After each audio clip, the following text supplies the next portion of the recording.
Анх манай хэсэг 1982 онд технологи автоматжуулалт ба тооцоолон бодох төв цэгийн угсрал тохируулгын хэсгийн харьяанд Assocarrat Group болон зохион байгуулагдсан. Assocarrat Group нь 1992 оноос уул тээврийн ажлын технологийн процессыг удирдах автоматжуулсан системийн товчоо болон ажиллаж байгаад 2005 оноос уул тээврийн ажлын технологи автоматжуулалтын хэсэг болон өргөжиж одоо хүртэл үйл ажиллагаагаа явуулж байна. Уул тээврийн ажлын технологи автоматжуулалтын хэсэг нь нийт 12 ажилтнтай. Үүнээс 2 мастер, 2 инженер, хянах хэмжих хэрэгсэл автоматикийн сурчин 8 ажиллаж байна. Уул тээврийн ажлын технологийн автоматжуулалтын хэсгийн эрхэм зорилго уул уурхайн удирдлагын системүүдэд тасралтгүй ажиллагаагаар хангах ба уул уурхайн халбарлалтын үйл явцыг автоматар хянах, үйл ажиллагааны мэдээллийг цаг тухайд удирдлага ажилчдад өгөх, удирдлагад ажилчдын болон тоног төхөөрөмжийн байр байдал, байршлыг харах, мэдээллийг бүрэн хянах боломжийг олгох явдал юм. 1998 оноос Assocarrat систем рейсийн тог автоматар тоолох, даацыг автомашинтай жигнэх аргаар тооцож байсан.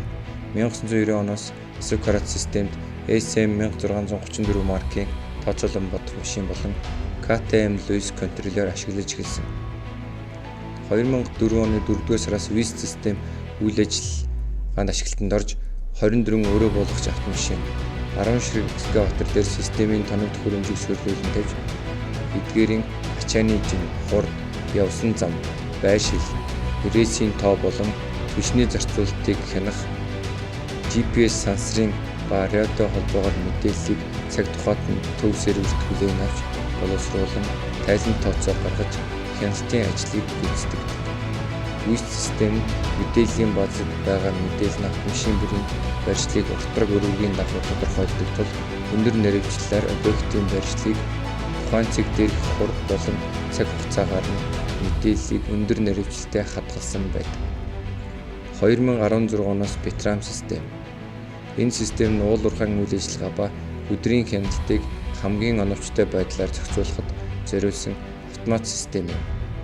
Экскаватор дээр суурилагдсан өндөр нэрвчлэлийн GPS болон бусад мэдрэгчүүдийн тусламжтайгаар шанагны байршлыг тодорхойлж билаз дээр аль цооногоос хичнээн хүдэр ашигдсныг тооцож улмаар баяжуулах үйлдвэрт өгч буй хүдрийн дундаж агуулгыг тогтмол барих боломжийг бүрдүүлнэ.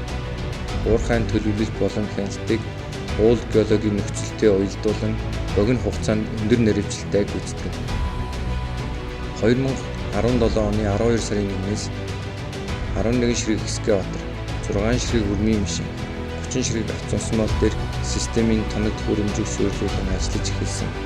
Ба Betram системийн хяналт үйл ажиллагааг сайжруулах, тайлан мэдээг бүрэн ашиглах зорилгоор дотоод нөөц бололцоог ашиглан ил уурхайн 4 инженерийг системийг хянагч хэрэгжүүлэгчээр туршилтаар ажиллуулсан.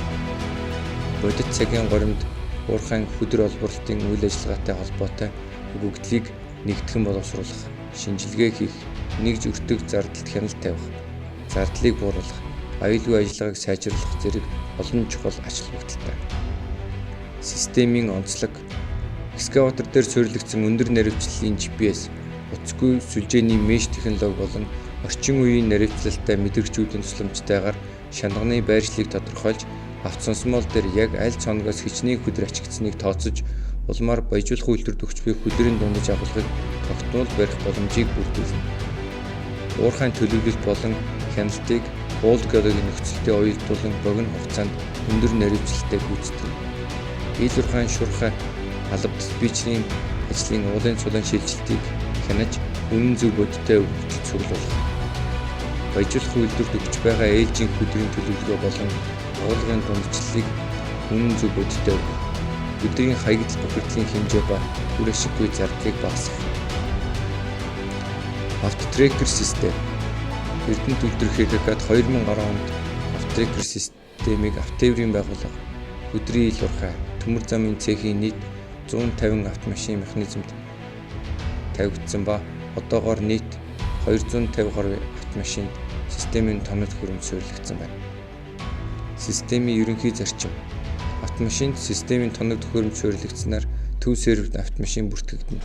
GPS-ийн тусламжтайгаар байрлал хурдаа тодорхойлж GPRS буюу SMS-ээр өгөгдөл мэдээлэлийг төв серверт дамжуулна. AT FLM, RF түлшний тохиргоо датчик суурилж түлшний зарцуулалтыг наривчлан хянаж байна. Тус хэсгийн хөдөлмөрийн сайжуудаас дурдвал алтан гац одонгоор 1 хүн, хөдөлмөрийн хүндэт металлаар 1 хүн, тэргүүний ажилтны тэмдгээр 9 хүн, үйлдвэрийн хөдөлмөрийн авраг 1 хүн, цехийн хөдөлмөрийн авраг 5 хүн, цехийн оны шилдэг ажилтан 2 хүн, цехийн шилдэг удирдах ажилтан 1 хүн тус шагнагдсан байна.